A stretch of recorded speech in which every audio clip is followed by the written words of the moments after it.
Hello everyone, welcome to nursing zone. तो यार आज हम थर्ड वीडियो पे आ चुके हैं कार्डियोवैस्कुलर सिस्टम की। इसमें हम बात करेंगे इंटीरियर ऑफ हार्ट के बारे में। हार्ट का स्ट्रक्चर अंदर से कैसा होता है उसको मैं पूरा डिटेल में बताने वाला हूँ। देखो, हार्ट के अंदर 4 चैम्बर्स होते हैं, right atrium, left atrium, right ventricle and left ventricle. Atrium ऊपर वाले 2 चैम्बर्स को कहते हैं और वेंट्रिकल्स नीचे वाले 2 चैम्बर्स को कहते हैं, ठीक है, एंड लेफ्ट वेंट्रिकल। तो जैसा कि आप यहाँ पर देख सकते हैं, ये हमारा है राइट एट्रियम। राइट एट्रियम थोड़ा सा बड़ा होता है लेफ्ट एट्रियम से। ये लेफ्ट एट्रियम है हमारा, और ये हमारा होता है right ventricle and this one is left ventricle. Left ventricle थोड़ा ज़्यादा बड़ा होता है, साइज़ में आप देख सकते हो, ठीक है। तो यार ये 4 चैम्बर्स हो गए दोस्तों। ये तो बात हो गई चैम्बर्स की। अब बात करते हैं यार हार्ट के और स्ट्रक्चर्स के बारे में। देखो, हार्ट के ऊपर के 2 चैम्बर्स को हम एट्रियम कहते हैं, नीचे के 2 चैम्बर्स को हम वेंट्रिकल्स कहते हैं, ये आपको पता है। लेकिन हार्ट जो ऊपर वाला चैम्बर है यानी कि एट्रियम और जो वेंट्रिकल्स है उनके बीच में कुछ वॉल्व्स प्रेजेंट होती हैं। वॉल्व क्या करती है, ब्लड का फ्लो सिर्फ एक साइड जाए उसे इंश्योर करती है। मतलब देखो, जो राइट एट्रियम है, राइट एट्रियम से ब्लड आएगा राइट वेंट्रिकल में, ठीक है, ये बात तो कॉमन सी है, तो वो वॉल्व के थ्रू आ जाएगा। लेकिन जब राइट वेंट्रिकल कॉन्ट्रैक्ट होगा तो जो ब्लड होगा वो ब्लड वेसल में जाए, ना कि वापस से राइट एट्रियम में चला जाए। अगर वो वापस से राइट एट्रियम में चला गया तो दिक्कत हो जाएगी, है ना। तो क्या होता है कि राइट एट्रियम से ब्लड राइट वेंट्रिकल में आता है, और जैसे ही राइट वेंट्रिकल या लेफ्ट वेंट्रिकल पंप करता है तो ये वॉल्व्स क्या करती हैं, क्लोज हो जाती हैं, कुछ इस तरीके से क्लोज हो जाती है। लेकिन जब एट्रियम से वेंट्रिकल में ब्लड आता है तो वो थोड़ी सी ओपन हो जाती है इस तरीके से, ठीक है, और वो सिर्फ एक ही साइड ओपन होती है, यानी कि जब राइट एट्रियम से वेंट्रिकल में ब्लड जा रहा होगा वो तभी ओपन होगी, ठीक है, अदरवाइज वो ओपन नहीं होगी। और जब वेंट्रिकल्स कॉन्ट्रैक्ट करते हैं तो वो वॉल्व्स क्लोज हो जाती है, यानी कि वो वन साइड ओपन होती है केवल, ठीक है। दूसरी चीज़ ये कि तो इन दोनों वॉल्व्स को मैं बता देता हूँ। इन दोनों वॉल्व्स को कहते हैं tricuspid and bicuspid valve. Bicuspid को हम मिट्रल वॉल्व भी कहते हैं, ठीक है। तो जो ट्राइकस्पिड है इसे इसलिए कहते हैं क्योंकि यहाँ पर 3 लेयर्स प्रेजेंट होती हैं, लेकिन यहाँ पर इसे बाइकस्पिड इसलिए कहते हैं क्योंकि यहाँ पर 2 लेयर्स प्रेजेंट होती हैं वॉल्व में, ठीक है। अब बात करते हैं यार, एक चीज़ होती है कोर्डे टेंडिने। कोर्डे टेंडिने क्या होते हैं, स्ट्रक्चर्स होते हैं। वो स्ट्रक्चर क्या करता है, वॉल्व जो है वो सिर्फ एक साइड खुले उसे इंश्योर करता है। मतलब जो वॉल्व है वो सिर्फ एट्रिकल से वेंट्रिकल के टाइम ही ओपन हो। अगर वेंट्रिकल के जब वेंट्रिकल्स कॉन्ट्रैक्ट करेंगे तो वो वापस से ओपन ना हो जाए, इस चीज़ को कंफर्म करती है मसल्स, कोर्डे टेंडिने मसल्स। ये सपोर्ट करती है वॉल्व को एक साइड ओपन होने के लिए, दूसरी साइड वो बैक फ्लो ना कर जाए ब्लड का, इस चीज़ में हेल्प करती है, ठीक है। देखो, एट्रिया और वेंट्रिकल्स के बीच में जो सेप्टम होता है उसमें तो वॉल्व प्रेजेंट होती है, लेकिन जो लेफ्ट एट्रियम, लेफ्ट वेंट्रिकल और जो राइट वेंट्रिकल यानी लेफ्ट और साइड और जो राइट साइड है हार्ट का, उसके बीच में एक सेप्टम प्रेजेंट होता है। सेप्टम क्या करता है, डिवाइड करता है लेफ्ट को और राइट को। मतलब जो लेफ्ट साइड का ब्लड है वो राइट साइड में मिक्स ना हो जाए, इस चीज़ को वो करता है, हेल्प करता है। तो do not allow mixing of blood of 2 sides, यानी कि लेफ्ट साइड का ब्लड राइट में ना चला जाए, राइट का लेफ्ट में ना चला जाए। सेप्टम इस चीज़ को प्रिवेंट करता है। दूसरा है कि contain myocardium covered by epicardium. तो यार ये मायोकार्डियम से बना होता है, ये जो सेप्टम होता है। 3 लेयर्स मैंने आपको बताई थी प्रीवियस वीडियो में, आप जाके देख सकते हो। तो मायोकार्डियम जो लेयर होती है, मिडिल लेयर होती है, उसका बना होता है जो कि कवर्ड होती है एपिकार्डियम से, ठीक है, आउटर लेयर से। एक चीज़ और होती है यहाँ पर, SA node, cyano atrial node. Cyano atrial node right atrium के अपर पार्ट में प्रेजेंट होता है, और जो एवी नोड होता है वो राइट एट्रियम के थोड़ा सा सेप्टम की तरफ प्रेजेंट होता है ना, लेफ्ट और राइट जो सेप्टम है उसके बीच में। तो ये आप देख सकते हैं कि एसए नोड जो है उसे हम पेस मेकर भी कहते हैं। देखो, एसए नोड का काम क्या होता है, ये इम्पल्स जनरेट करता है। मतलब जो हार्ट बीट होती है वो ब्रेन से रेगुलेटेड होती है, लेकिन ब्रेन से रेगुलेटेड होने के बाद भी हार्ट की अपनी एक खुद का कंडक्शन सिस्टम होता है जो इम्पल्स जनरेट करता है, जिसकी वजह से हार्ट एक रिदम में, मतलब एक सीरीज में कॉन्ट्रैक्ट कर पाता है, ठीक है। मतलब पहले राइट एट्रियम ही कॉन्ट्रैक्ट होगा, ऐसा नहीं कि पहले राइट वेंट्रिकल कॉन्ट्रैक्ट हो गया या पहले कोई और कॉन्ट्रैक्ट होगा, बिल्कुल सीरीज में कॉन्ट्रैक्शन होगा, ठीक है। तो वो होता है इम्पल्स की वजह से, और इम्पल्स जनरेट होती है साइनोएट्रियल नोड से। साइनोएट्रियल नोड जो है फिर आगे जाकर एक और एवी नोड जो होता है एट्रियो वेंट्रिकुलर नोड, उस तक इम्पल्स पहुंचाता है। देन एट्रियो वेंट्रिकुलर नोड से इम्पल्स जाती है पर्किंजे फाइबर्स तक, ठीक है। यहाँ पर एक बंडल ऑफ हिस भी होता है, जहाँ पर मतलब कई सारी नर्व्स जुड़ी होती है, वहाँ उसे बंडल ऑफ हिस कहते हैं। वो इस स्ट्रक्चर में दिख नहीं रहा आपको, मैं बनाना भूल गया शायद। तो यहाँ बंडल ऑफ हिस होता है और उसके बाद होता है पर्किंजे फाइबर्स। ये क्या करते हैं, अब देखो क्या होगा, यहाँ से इम्पल्स जनरेट होगा साइनोएट्रियल नोड से, इम्पल्स जनरेट होते होते एवी नोड तक आएगा, ठीक है। तो जहाँ जहाँ इम्पल्स जा रहा है वहाँ वहाँ कॉन्ट्रैक्शन होगा। अब इम्पल्स है अभी एट्रियम में, तो राइट एट्रियम कॉन्ट्रैक्ट हुआ, ठीक है, लेफ्ट एट्रियम कॉन्ट्रैक्ट हुआ। देन उसके बाद एवी नोड तक आया, तो यहाँ पर और ज़्यादा नीचे का पार्ट का एट्रिया के नीचे का पार्ट का कॉन्ट्रैक्शन हुआ। उसके बाद ये जो इम्पल्स है धीरे धीरे आप देख रहे हो वेंट्रिकल्स की तरफ जा रहा है, पहले एट्रियम में था फिर वेंट्रिकल्स की तरफ जा रहा है। तो अब वेंट्रिकल्स कॉन्ट्रैक्ट होना स्टार्ट होंगे और धीरे धीरे यहाँ पर साइड में जा रहा है, तो फिर ये साइड वाला पार्ट कॉन्ट्रैक्ट होना शुरू होगा। मतलब जहाँ जहाँ इम्पल्स जा रही है वहाँ वहाँ कॉन्ट्रैक्शन होगा, ठीक है। इम्पल्स जनरेट होती है साइनोएट्रियल नोड से, फिर एवी नोड को आते हुए थ्रू, फिर यहाँ से और यहाँ से कुछ इस तरीके से पूरा हार्ट एकदम कॉन्ट्रैक्ट होता है रिदम में, ठीक है। और ये होता किस वजह से, साइनोएट्रियल नोड जो इम्पल्स जनरेट करता है उसकी वजह से। देखो जैसे मैंने यहाँ पे लिखा है 4 वॉल्स होती हैं, एवी वॉल्स यानी एट्रियोवेंट्रिकल वॉल, और एक होती है एसएल वॉल। एसएल वॉल क्या होती है, semi lunar wall. Semi lunar इसलिए कहते हैं क्योंकि ये आधे चांद जैसा दिखता है, सेमी मतलब आधा, ल्यूनर मतलब मून, ठीक है। तो एट्रियोवेंट्रिकल वॉल्स होती हैं वो दो होती हैं, मिट्रल एंड ट्राइगस्पिड। जो एसएल वॉल होती हैं वो भी दो होती हैं, एक होती है लेफ्ट वेंट्रिकल और एरोटा के बीच में। तो यार देखो यहाँ से लेफ्ट वेंट्रिकल से जो है यहाँ से एरोटा जा रहा होता है, कनेक्टेड होता है, तो इनके बीच में भी वॉल्व होती है, ठीक है, ताकि बैक फ्लो ना हो ब्लड का। तो वॉल्व का काम यही होता है कि बस जो बैक फ्लो है ब्लड का उसे प्रिवेंट करना है। तो यार ये चीज़ याद रखना आप कि जो एसएल वॉल्व्स होती हैं वो कहाँ कहाँ होती है, लेफ्ट वेंट्रिकल और एरोटा के बीच में, और राइट वेंट्रिकल और पल्मोनरी आर्टरी के बीच में, ठीक है। इसे एरोटिक एसएल वॉल्व भी कहते हैं जो ऊपर वाली है, क्योंकि ये एरोटा और लेफ्ट वेंट्रिकल के बीच में। इसलिए मैंने आपको अभी बताया था कि वेंट्रिकल जो है जो थोड़े से थिक होते हैं, थोड़ा बड़ा होता है एट्रिया से, ठीक है। ऐसे नोड सिचुएटेड कहाँ होता है वो मैंने बता दिया आपको कि जो होता है राइट एट्रियम में होता है, ऊपर की तरफ होता है, opening of superior vena cava.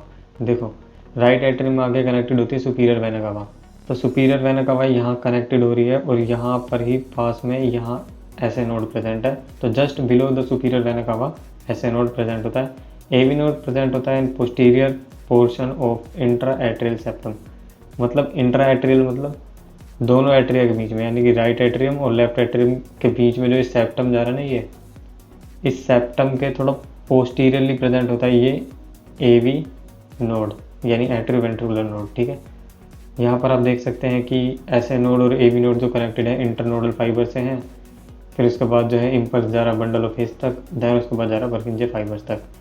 Rate of impulse ऐसे नोड से बहुत ज़्यादा हाई रेट होता है इम्पल्स का, मतलब बहुत जल्दी जल्दी बीट्स जाते हैं, उसके बाद धीरे धीरे स्लो हो जाते हैं बीट पर्किंजे फाइबर्स तक पहुँचते पहुँचते।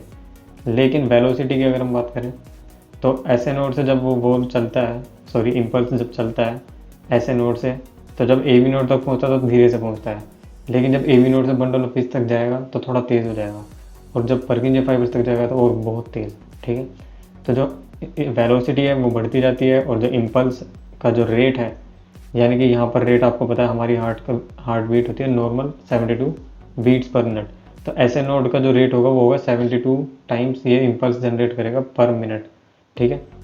तो ये तो हो गया ऐसे नोड का। लेकिन जब हम एवी नोड की बात करते हैं तो ये यहीं तक 45 तक आ जाता है, यानी कि 45 इम्पल्स जनरेट कर रहा है पर मिनट। देन उसके बाद पर्किंजे फाइबर्स तक पहुँचे तो ये बहुत कम हो जाता है, शायद आई थिंक 16-17 होगा, आई डोंट नो, इसका तो मुझे नहीं पता, लेकिन इसका 45 ही होता है। तो मतलब कहने का मतलब ये है कि इम्पल्स जो जनरेट हो रहा है साइनोएट्रियल नोड से वो बहुत ज़्यादा जनरेट होगा, जल्दी जल्दी जनरेट होगा, ज़्यादा होगा, 72 है, ठीक है। लेकिन यहाँ तक आते आते कम हो जाएगा, जल्दी जल्दी देखो मैंने आपको अभी बताया था कि 4 वॉल्व्स होती हैं, 2 सेमिल्यूनर वॉल्व और 2 जो होती हैं वो होती हैं एट्रीवेंट्रिकुलर वॉल्व, यानी कि बाइकस्पिड एंड ट्राइकस्पिड वॉल्व। तो इन वॉल्व को मैं आपको दिखा देता हूँ एक बार। देखो ये रहा, यहाँ आप ये देख सकते हैं, ये है पल्मोनरी ट्रंक और ये है हमारा एरोटा। ठीक है, तो जो एरोटा है वो कनेक्ट हो रहा है वेंट्रिकल्स में, नीचे जा रहा है। तो यहाँ पर आप देख सकते हैं ये है वॉल्व, इस ये तो पल्मोनरी वॉल्व है। ठीक है, और ये है एरोटिक वॉल्व। तो एरोटिक वॉल्व कहाँ थी, मैंने आपको बताया था। तो ये जो एरोटिक वॉल्व होती है ये लेफ्ट वेंट्रिकल और एरोटा के बीच में होती है। ठीक है, और ये होती है राइट वेंट्रिकल एंड जो पल्मोनरी वॉल्व है ये होती है पल्मोनरी ट्रंक और राइट वेंट्रिकल के बीच में।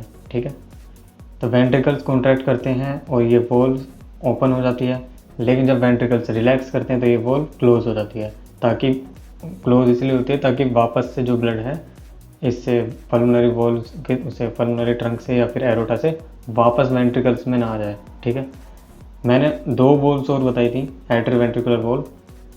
तो यार ये तो देखो आपको दिख रहा होगा कि ये राइट एट्रियम है ना। यहाँ पे जो राइट वेंट्रिकल था वो मैंने गायब कर दिया, ये लेफ़्ट वेंट्रिकल है और ये है लेफ़्ट एट्रियम। ठीक है, तो आप देख सकते हो कि ये जो राइट एट्रियम है और नीचे राइट वेंट्रिकल था वो मैंने गायब कर दिया। इन दोनों के बीच में ये जो वॉल्व है ये होती है ट्राइकस्पिड वॉल्व, ये आप देख सकते हो। ठीक है, ये ट्राइकस्पिड वॉल्व हो गई और ये हमारा है लेफ़्ट वेंट्रिकल और ये हमारा है लेफ़्ट एट्रियम। तो लेफ़्ट एट्रियम और लेफ़्ट वेंट्रिकल के बीच में एक वॉल्व प्रेजेंट है जिसका नाम है मिट्रल वॉल्व, यानी कि बाइकस्पिड वॉल्व। ठीक है, मैंने आपको बताया था कि कोर्डी टेंडिन भी होता है। तो कोर्डी टेंडिन है कहाँ पे है, ये रहा, ये पैपिलरी मसल्स होती हैं, कोर्डी टेंडिन भी कहते हैं। ठीक है, ये हार्ट वॉल से कनेक्ट है, देख सकते हो ये हार्ट वॉल है और ये मसल्स कनेक्टेड हैं और ये हमारी वॉल्व है। तो ये वॉल्व को बैक फ्लो ना हो जाए इसलिए इस चीज़ का प्रिवेंट करती है, मतलब वॉल्व जो है दूसरी तरफ क्लोज ना हो जाए, या जब वेंट्रिकल्स कॉन्ट्रैक्ट कर रहे हैं तो वॉल्व प्रेशर की वजह से ओपन ना हो जाए, उस चीज़ को प्रिवेंट करती है। ये मैंने आपको बताया था। ठीक है, तो आप यहाँ पर देख सकते हैं ये बहुत ही सिंपल सा एक स्ट्रक्चर है। तो यार इंटीरियर मैंने आपको बता दिया है हार्ट का क्या होता है। ठीक है, मैंने ऐसे नोट भी बता दिया है और ये सब चीज़ें भी बता दी हैं। अब बात करते हैं ज़रा एक्सटीरियर ऑफ हार्ट, हार्ट जो है बाहर से कैसा है। तो यार हार्ट के एक्सटीरियर में मैं कुछ चीज़ें बता देता हूँ आपको। कुछ होते हैं बॉर्डर्स, ठीक है, जैसे कि superior border, inferior border, left and right. ठीक है, कुछ होते हैं surfaces, pulmonary surface and all this things. ठीक है, तो देखो ये जो मैंने डायग्राम से बनाया है, ये जो भी है फ्लो चार्ट, ये थोड़ा कॉम्प्लेक्स लग रहा होगा आपको। तो इसका मतलब ये है, देखो जो हार्ट होता है उसके कुछ बॉर्डर्स होते हैं, है ना, और कुछ सरफेसेस होते हैं। तो यहाँ पर 4 बॉर्डर्स होते हैं, superior, right, left and inferior border. ठीक है, तो ये कुछ उनसे बने होते हैं जो स्ट्रक्चर से, जैसे सुपीरियर बॉर्डर की अगर हम बात करें, सुपीरियर बॉर्डर जो बना होता है वो बना होता है mainly from left atrium, left atrium से मेनली बना होता है, और पार्शियली फ्रॉम राइट एट्रियम। ठीक है, क्योंकि लेफ्ट एट्रियम आपको पता है कि जो है सुपीरियर बॉर्डर ऊपर की तरफ ज़्यादा है। आप यहाँ देख सकते हैं राइट बॉर्डर, राइट बॉर्डर की अगर हम बात करें तो वो मेनली बनता है और सिर्फ राइट एट्रियम से बनता है राइट बॉर्डर। ठीक है, लेफ़्ट बॉर्डर जो होता है वो बना होता है लेफ़्ट वेंट्रिकल से मेनली, लेकिन थोड़ा बहुत लेफ़्ट एट्रियम से भी। ठीक है, जो हार्ट का बेस होता है, यहाँ लिखा है ना बेस, हार्ट का बेस बना होता है लेफ़्ट एट्रियम से, और जो हार्ट का एपेक्स होता है वो लेफ़्ट वेंट्रिकल से। अभी आप ये देख लो, अभी जो मैंने डायग्राम बनाया हुआ है, उसके बाद मैं आपको 3D में भी स्ट्रक्चर में समझा दूंगा। उसके लिए यार वीडियो एंड तक देखना, तुम लोग बीच में ही स्किप कर देते हो, छोड़ देते हो वीडियो को, तो वो मत करना। ठीक है, तो यार राइट बॉर्डर मैंने बता दिया कि राइट एट्रियम से बनता है, लेफ्ट बॉर्डर बताया कि जो है लेफ्ट एट्रियम और लेफ्ट वेंट्रिकल से बनता है, पर मेनली लेफ्ट वेंट्रिकल से बनता है। ठीक है, जो इंफीरियर बॉर्डर है यानी कि नीचे का जो बॉर्डर है वो बनता है मेनली राइट वेंट्रिकल से और थोड़ा सा लेफ्ट वेंट्रिकल से। ठीक है, तो यार ये तो हो गई बेसिक बात उन चीज़ों की। अब बात करते हैं यार सरफेसेस की। ठीक है, तो यार एक होता है स्टर्नोकोस्टल सरफेस, एक होता है पल्मोनरी सरफेस। स्टर्नोकोस्टल मतलब स्टर्नम, है ना, स्टर्नोकोस्टल नाम से पता चल रहा है। तो थोड़ा स्टर्नम यानी कि आगे का पार्ट होगा, है ना, जहाँ स्टर्नम है, तो वो मेनली फॉर्म होता है राइट वेंट्रिकल से, ठीक है, और पार्शली फॉर्म होता है इन तीनों से, क्योंकि राइट वेंट्रिकल का साइज़ बड़ा होता है ना, थोड़ा सा आगे की तरफ होता है, तो इसलिए स्टर्नोकोस्टल सरफेस से वो ज़्यादा बना रहा है स्टर्नोकोस्टल सरफेस को मेनली, ठीक है। पल्मोनरी सरफेस की अगर हम बात करें तो पल्मोनरी सरफेस बनता है from left ventricle, only left ventricle, ठीक है। पल्मोनरी सरफेस यानी कि जो हार्ट और लंग्स के बीच के जो सरफेसेस हैं वो मेनली जो बन रहे हैं वो बन रहे हैं लेफ्ट वेंट्रिकल से, ठीक है। अब बात कर लेते हैं यार डायफ्रामेटिक सरफेस। डायफ्रामेटिक सरफेस मतलब हार्ट ये होता है, हार्ट के नीचे एक डायफ्राम होता है, ये मैंने आपको बताया हुआ है पहले भी, ठीक है, सबसे पहली वीडियो में यही बताया था मैंने शायद। तो डायफ्राम जो होता है और उसका डायफ्रामेटिक सरफेस जो होता है वो मेनली बनता है लेफ्ट वेंट्रिकल से, क्योंकि यार आपने हार्ट का स्ट्रक्चर देखा हो कुछ इस तरीके का है, ठीक है, और यहाँ मेनली जो बन रहा है वो वेंट्रिकल, लेफ्ट वेंट्रिकल बन रहा है, और डायफ्राम भी नीचे की तरफ है, ठीक है। तो ये मेनली जो बन रहा है वो लेफ्ट वेंट्रिकल से बन रहा है, जो पार्शली बन रहा है वो थोड़ा सा हिस्सा राइट वेंट्रिकल का भी है, ठीक है। तो यार ये तो हो गई एक्सटर्नल स्ट्रक्चर की बात, है ना। हार्ट का जो एपेक्स होता है वो मैंने आपको बता दिया कि लेफ्ट वेंट्रिकल से बनता है। अब मैं आपको ये चीज़ें 3D में दिखाता हूँ एक बार, है ना। देखो मैंने आपको बताया था जो स्टर्नोकोस्टल सरफेस होता है वो मेनली बनता है राइट वेंट्रिकल से। तो अब आपको कैसे समझ में आएगा, देखो यहाँ स्टर्नम प्रेजेंट होता है, ठीक है, यहाँ स्टर्नम प्रेजेंट होता है, और इस जगह पर आप देख सकते हो पीछे की साइड क्या है, इस जगह पर पीछे की साइड है हमारा राइट वेंट्रिकल, ठीक है। तो मेनली राइट वेंट्रिकल से बनता है स्टर्नोकोस्टल सरफेस, ये मैंने आपको बताया था। मैंने बताया था डायफ्रामेटिक सरफेस जो होता है वो बनता है लेफ्ट वेंट्रिकल से, ठीक है। ये हमारा लेफ्ट वेंट्रिकल है, आप देख सकते हो पीछे तक ये इतना बड़ा है, ठीक है, सबसे बड़ा पार्ट यही होता है यार, है ना। तो यार डायफ्राम यहाँ होता है कहीं, तो मेनली जो है डायफ्रामेटिक सरफेस बनता है लेफ्ट वेंट्रिकल से। स्टर्नोकोस्टल सरफेस हो गया, डायफ्रामेटिक सरफेस हो गया, एक होता है पल्मोनरी सरफेस। तो जो पल्मोनरी सरफेस होता है वो भी मेनली लेफ्ट वेंट्रिकल से बनता है, आप यहाँ पर देख सकते हैं, क्योंकि पीछे तक लंग्स आप देख सकते हो, यहाँ पर लंग्स है, पीछे लंग्स है, तो मेनली जो है वो लेफ्ट वेंट्रिकल से ही बनता है पल्मोनरी सरफेस। देखो मैंने आपको बताया था कि हार्ट का एपेक्स जो होता है वो मेनली बनता है लेफ्ट वेंट्रिकल से। तो एपेक्स मतलब एक कोना सा होता है, आगे की तरफ का एक कोना होगा, तो इसे एपेक्स बोलते हैं, ठीक है। तो ये एपेक्स मेनली बनता है, मेनली का बनता ही लेफ्ट वेंट्रिकल से, बाकी और कोई पार्ट ही नहीं लेता इसमें। आप देख सकते हो ना यहाँ पर आगे चोंच सी जो निकल रही है उसे एपेक्स कहते हैं, और ये एपेक्स मेनली बन रहा है लेफ्ट वेंट्रिकल से। बाकी अगर आप बात करें राइट वेंट्रिकल की तो उससे नहीं बन रहा है, ठीक है। मैंने बताया था बेस जो होता है, बेस बनता है लेफ्ट एट्रियम से।